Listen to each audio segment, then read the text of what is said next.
இதுதான் வந்து கொம்பு தேனி. இது வந்து ரொம்ப சின்னதாக தான் இருக்கும். இதோட கலர் வந்து பார்த்திங்கன்னா நல்லா ஆரஞ்சு கலரில் இருக்கும். பின்னாடி அந்த கோடு மாதிரி இருக்குல்ல, அது வந்து ப்ளூ கலரில் இருக்கும். இது வந்து சின்னதாக இந்த மாதிரி குச்சியில் தான் கட்டும். ரொம்ப பெரிய பெரிய இடத்துல கட்டாமல் இந்த மாதிரி சின்னதாக ஒரு குச்சியில் தான் கட்டும். இதோட தேனோட டேஸ்ட் வந்து ரொம்ப சூப்பராக இருக்கும். இந்த தேன் தான் நம்பர் 1 டேஸ்ட்டு அப்படின்னு கூட நம்ம சொல்லலாம். அந்த அளவுக்கு டேஸ்ட்டாக இருக்கும். இது வந்து ரொம்ப கொஞ்சம் மறைவான இடத்துல தான் இதுவுமே கட்டும். ரொம்ப அழகாக இந்த தேனீக்கள் வந்து இருக்கும். சூப்பராக இந்த தேன் டேஸ்ட் இருக்கும்.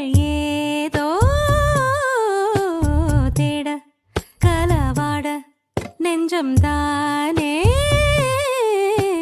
பாட பரந்தோட அடி ஒவ்வொரு பொழுதும் ஓன அப்படி நான் ரசிச்சேன்.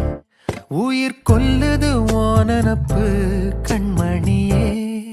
ஓ ஒரு 1000 வானவில்ல ஓம் பூவிழி காட்டுதடி.